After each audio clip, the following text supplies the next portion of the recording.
பரிசுத்த வேதாகமம் பழைய ஏற்பாடு எசேக்கியேல் தீர்க்கதரிசன புஸ்தகம் 21ஆம் அதிகாரம். அப்பொழுது கர்த்தருடைய வார்த்தை எனக்கு உண்டாகி, அவர், மனுபுத்திரனே, நீ உன் முகத்தை எருசலேமுக்கு நேராக திருப்பி பரிசுத்த ஸ்தலங்களுக்கு விரோதமாக உன் வசனத்தை பொழிந்து இஸ்ரவேல் தேசத்துக்கு விரோதமாக தீர்க்க தரிசனம் உரைத்து இஸ்ரவேல் தேசத்தை நோக்கி, கர்த்தராகிய ஆண்டவர் உரைக்கிறது என்னவென்றால், இதோ நான் உனக்கு விரோதமாக வந்து என் பட்டயத்தை அதன் உரையிலிருந்து உருவி உன்னில் சன்மார்க்கனையும் துன்மார்க்கனையும் சங்காரம் பண்ணுவேன். நான் உன்னில் சன்மார்க்கனையும் துன்மார்க்கனையும் சங்காரம் பண்ண போகிறபடியினால் தெற்கு துவக்கி வடக்கு மட்டுமுள்ள எல்லா மாம்சத்துக்கும் விரோதமாய் என் பட்டயம் அதன் உரையிலிருந்து புறப்படும். அப்பொழுது கர்த்தராகிய நான் என் பட்டயத்தை அதன் உரையிலிருந்து உருவினேன் என்பதை எல்லா மாம்சமும் அறியும். அது இனி உரைக்குள் திரும்புவதில்லை. ஆதலால் மனுபுத்திரனே, உன் இடுப்பு நொறுங்கும்படி பெருமூச்சு விடு.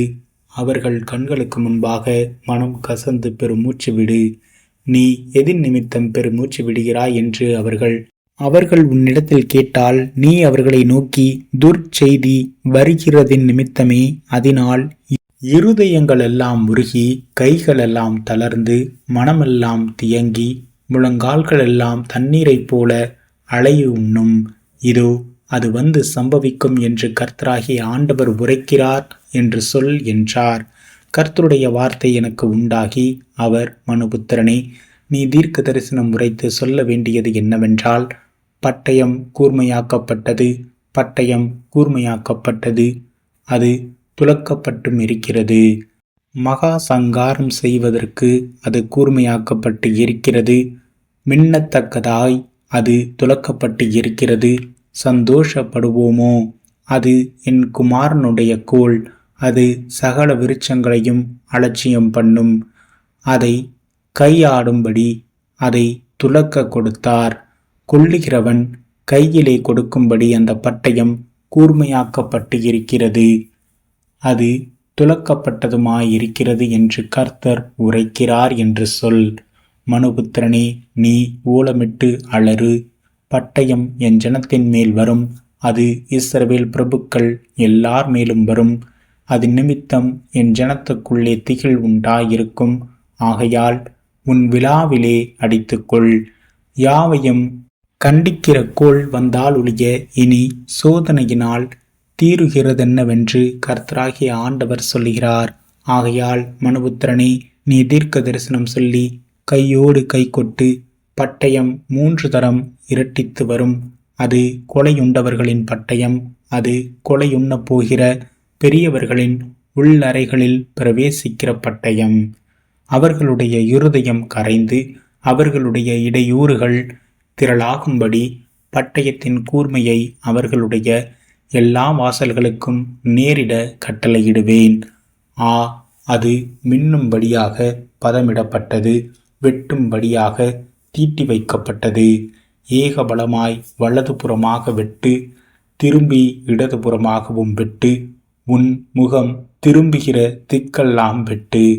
நானும் கையோடே கை கொட்டி என் உக்கிரத்தை ஆற பண்ணுவேன் என்று கர்த்தராகிய நான் சொன்னேன் என்றார். பின்னும் கர்த்தருடைய வார்த்தை எனக்கு உண்டாகி, அவர், மனுபுத்திரனே, பாபிலோன் ராஜாவின் பட்டயம் வரத்தக்கதாக 2 வழிகளை குறித்துக்கொள். 2ம் ஒரே தேசத்திலிருந்து வரவேண்டும். நீ ஒரு இடத்தை தெரிந்து கொள். நகரத்துக்கு போகிற வழியின் முனையில் அந்த இடத்தை தெரிந்து கொள். பட்டயம் அம்மோன் புத்திரரின் பட்டயமாகிய ரப்பாவுக்கு விரோதமாக வரத்தக்க ஒரு வழியையும், யூதாவில் இருக்கிற அரணான எருசலேமுக்கு விரோதமாக வரத்தக்க ஒரு வழியையும் குறித்துக்கொள். பாபிலோன் ராஜா 2 வழிகளின் முனையாகிய வழி பிரிவிலே நிமித்தம் பார்க்கிறதற்காக நிற்பான். அம்புகளை தீட்டி விக்கிரகங்களை உசாவி ஈரலால் குறிப்பார்ப்பான்.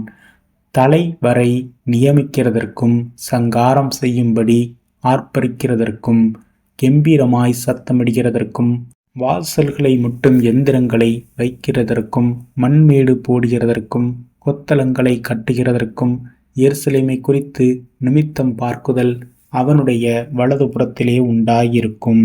இந்த நிமித்தமானது ஆணையிட்டவர்களுக்கு முன்பாக பொய்யாக தோன்றும். ஆயினும் அவர்கள் பிடிக்கப்படும்படி அவன் அவர்கள் துரோகத்தை நினைப்பான். ஆகையால் கர்த்தராகிய ஆண்டவர் சொல்லுகிறது என்னவென்றால், உங்கள் துரோகங்கள் வெளியரங்கமாயிருக்கிறதினாலும் உங்கள் செயல்களிலெல்லாம் உங்கள் பாவங்கள் தெரிய வருகிறதினாலும் நீங்கள் உங்கள் அக்கிரமத்தை நினைக்க பண்ணுகிறீர்களே. நீங்கள் இப்படிப்பட்டவர்கள் என்று நினைக்கப்படுகிறீர்களே. ஆதலால் கைப்பிடியாய் பிடிக்கப்படுவீர்கள். இஸ்ரவேலை ஆளுகிற அவபக்தியுள்ள துன்மார்க்க அதிபதியே, அக்கிரமத்துக்கு முடிவு வரும் காலத்தில் உன் நாள் வந்தது. பாகையை கழற்றி கிரீடத்தை எடுத்து போடு. அது இனி முன்போல் இராது. தாழ்ந்தவனை உயர்த்தி உயர்ந்தவனை தாழ்த்துவேன். அதை கவிழ்ப்பேன், கவிழ்ப்பேன், கவிழ்ப்பேன். உரிமைக்காரரானவர் வரும் மட்டும் அது இல்லாதிருக்கும். அவருக்கே அதை கொடுப்பேன் என்று கர்த்தராகிய ஆண்டவர் சொல்லுகிறார். பின்னும் மனுபுத்திரனே, நீ தீர்க்க தரிசனம் சொல்லு.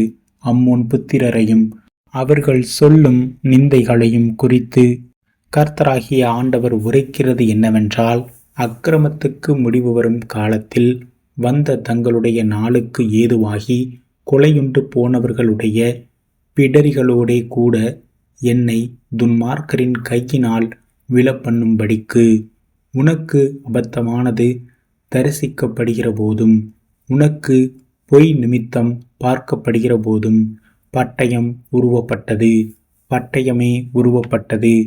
வெட்டவும் சங்கரிக்கவும் அது மின்னத்தக்கதாய் துலக்கப்பட்டு இருக்கிறது. உன் பட்டயத்தை நீ திரும்ப அதன் உரையிலே போடு. நீ சிருஷ்டிக்கப்பட்ட ஸ்தானமாகிய உன் ஜென்ம தேசத்திலே நான் உன்னை நியாயம் தீர்த்து என் சினத்தை உன்மேல் ஊற்றுவேன். நான் என் மூர்க்கத்தின் அக்கினியை உன்மேல் ஊதி மிருக குணமுள்ளவர்களும் அழிக்கிறதற்கு திறமையுள்ளவர்களும் ஆகிய மனுஷரின் கையில் உன்னை ஒப்புக் கொடுப்பேன். நீ அக்கினிக்கு இரையாவாய். உன் இரத்தம் உன் தேசத்தின் நடுவில் சிந்திக் கிடக்கும். நீ இனி நினைக்கப்படுவது இல்லை. கர்த்தராகிய நான் இதை சொன்னேன் என்றார்.